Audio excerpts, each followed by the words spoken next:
En principio, la idea de esta presentación era transmitiros un poco las actividades que realizamos desde el Instituto Iberoamericano de La Haya y cómo podéis participar en las mismas. Y la primera cuestión que creo que es importante tener en consideración es que desde el Instituto lo que tratamos de potenciar fundamentalmente son análisis valorativos de lo que está sucediendo con la justicia internacional. Sabéis que este año estamos celebrando el 20 aniversario de la Corte Penal Internacional y que dentro de esos 20 años, que han sido realmente 15 años de funcionamiento, porque se puso a caminar en el año 2013, pues ha habido, digamos que ha habido algunos avances y notables claroscuros.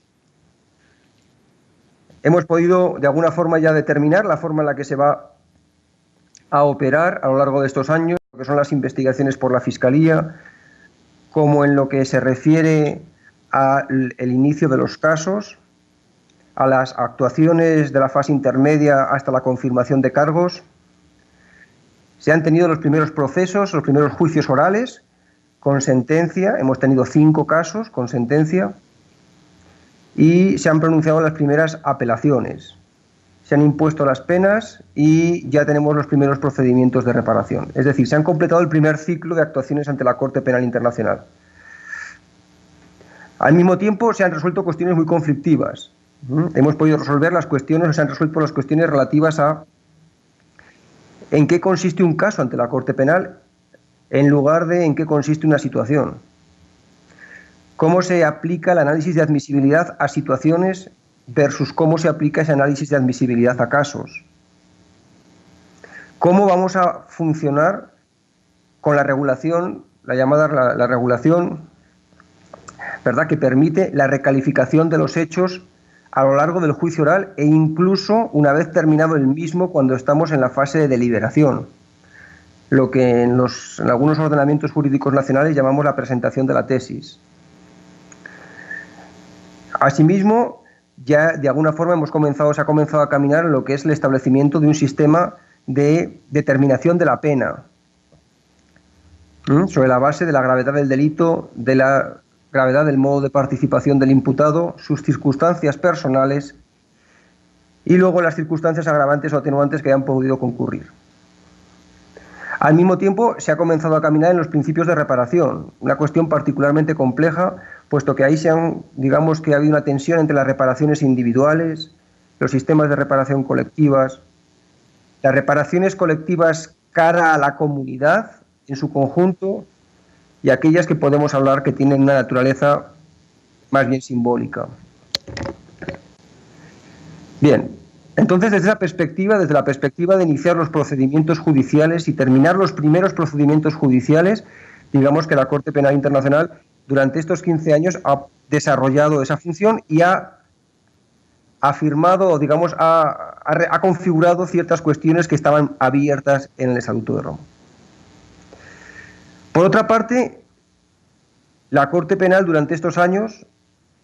ha tenido ciertamente notables dificultades para operar dentro de lo que es la sociedad internacional. La Corte Penal no es una institución particularmente bienvenida en la sociedad internacional. No estoy diciendo con esto que sea una institución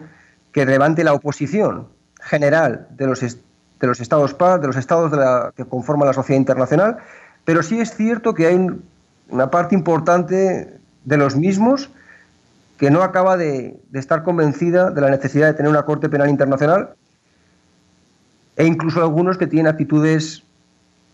de obstaculización con respecto a la misma. Y en este sentido hemos de tener en cuenta que las principales potencias de la sociedad internacional no forman parte del sistema del estatuto. Ni Estados Unidos, ni Rusia, ni China, ni Israel, ni la India, ni Pakistán, por poner ejemplos de algunas potencias nucleares, o países como Indonesia, ¿verdad?, países como Egipto, Turquía, en fin, una serie de potencias regionales, Arabia Saudita, no forman parte del Estatuto de Roma ni se prevé que vayan a formar parte en ningún momento cercano. Y esa es una realidad con la que la Corte Penal Internacional ha tenido que vivir estos años. Es decir, su actividad no ha sido una actividad sencilla, porque la realización de la responsabilidad internacional en la que incurren los principales líderes políticos, militares, económicos, religiosos de nuestra sociedad internacional cuando utilizan campañas de violencia para obtener sus objetivos es algo que levanta o que genera resistencia. Es decir, la lucha contra la impunidad en relación con los máximos responsables no es, digamos que no es algo que esté completamente asumido y apoyado desde los principales actores de la sociedad internacional. Yo diría que más bien las reticencias son muy notables. Por otra parte, nos hemos encontrado también con que en este contexto la Corte Penal ha tenido que centrarse principalmente en situaciones que no son tan relevantes en el contexto de la sociedad internacional. Cuando hablamos de las primeras investigaciones, estamos hablando de las primeras investigaciones que se llevan a cabo o que se comenzaron a llevar a cabo en la zona de la provincia oriental y en el distrito de Ituri, que está en la parte noreste de la República Democrática del Congo. Y realmente de esta región son la mayoría de los casos que hemos tenido hasta ahora en las actuaciones judiciales en fase de juicio oral y con sentencia. El caso Lubanga, el caso Ngújulo, el caso Katanga, todos vienen de la misma región. Jean-Pierre Bemba también es un congolés. Dominic Ongwen, cuyo juicio oral está ya terminando y que será posiblemente la próxima decisión que tengamos o sentencia que tengamos en la Corte Penal, viene, ¿verdad?, de la zona del norte de Uganda, se refugiaba en el sur de Sudán y en este momento se encuentra en una zona entre República Centroafricana y República Democrática del Congo. O sea que una buena parte de toda la actividad judicial de la Corte Penal se ha centrado allá. Y esa no es una zona particularmente relevante en la sociedad internacional. Y eso hay que tenerlo claro. La Corte Penal ha tenido que empezar a llevar a cabo sus actuaciones en relación con lugares muy alejados de aquellos que son realmente o que se encuentran, digamos, en las agendas de las principales potencias de la sociedad internacional. Fruto posiblemente de que el apoyo que ha encontrado entre las mismas es un apoyo limitado y las reticencias importantes. Asimismo, las investigaciones de la Fiscalía no han sido fáciles. Nos vamos a encontrar, en los primeros casos en particular, donde se ha tenido que investigar en el marco de comunidades muy pequeñas, es decir, comunidades que geográficamente hablando tenían una extensión de unos pocos kilómetros y que habían sido comunidades que habían tenido que, de alguna forma, recurrir a la lucha armada comunal para poder sobrevivir. Si vemos, por ejemplo, el caso contra Matthew Ngújulo, es el ejemplo más característico en la vereda de Zumbe, que es poco más o menos que una vereda o que una pequeña partecita de un municipio, enclaustrado entre dos lugares que eran dominados por la contraparte de la Unión de Patriotas Congolés de Thomas Lubanga, tanto Bunia, capital de Ituri, como Bogoro, y que durante la segunda mitad del año 2002 y principios del año 2003, durante casi un año, era una zona que era constantemente bajo ataque. Y claro, ir a investigar a una zona que ha estado prácticamente constantemente bajo ataque para poder llevar a cabo un caso en relación con uno de los líderes presuntamente de esa zona que encabezó esa defensa comunal, no es fácil. De hecho, tan difícil es que la Fiscalía tuvo que acudir a intermediarios. Y el problema estuvo en los intermediarios, en el sentido de que los intermediarios a los que se acudió, algunos de ellos eran miembros del servicio de inteligencia congolés, parece ser, por lo que se puede leer de las decisiones, y otros miembros de la sociedad civil, pero cuyo rol en todas las actuaciones ante la Corte ha sido muy dudoso, puesto que en buena parte han propuesto, sobre todo en relación con los niños soldados, con los menores, ¿verdad?, las versiones que tenían que plantear ante la Corte, y ha habido también supuestos de colusión entre testigos que han llevado a que, por ejemplo, en el caso Lubanda, los 7 testigos principales fueran rechazados por la sala de primera instancia. Los 7 testigos niños soldados, en un caso sobre niños soldados.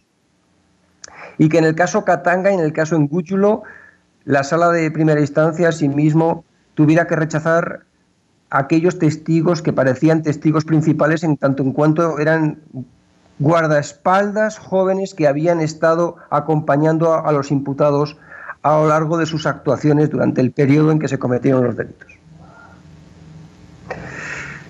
Esto, lógicamente, ha generado digamos que genera una serie de cuestiones sobre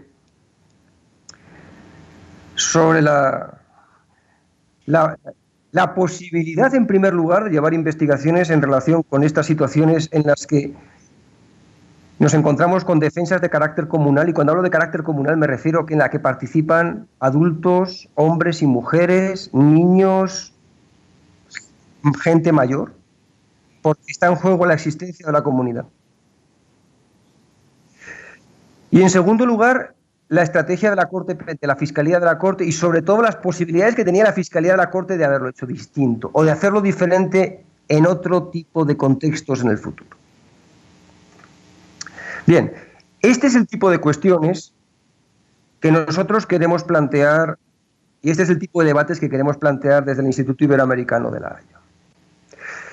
Y por eso, digamos que los planteamos desde diferentes ámbitos. En primer lugar, quisiéramos que desde América Latina y desde la península ibérica, es decir, nuestros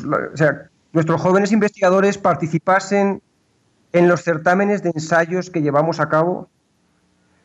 y aquellos que tienen suficiente reconocimiento por el jurado que los evalúa, se les envía una invitación para que puedan venir a La Haya a presentar las tesis de esos ensayos. Es decir, queremos crear un interés sobre lo que está sucediendo en materia de desarrollo y de aplicación del derecho internacional, con sus pasos adelante y sus pasos atrás. En segundo lugar, lo que desarrollamos, además de los certámenes de ensayos, ¿verdad?, es también toda una serie de actividades durante la última semana de mayo y la primera semana de junio de cada año. En este año 2019 tendremos ya la 9ª edición de lo que hemos denominado Semana Iberoamericana de la Justicia Internacional, donde en los primeros días tenemos un concurso de moot court, de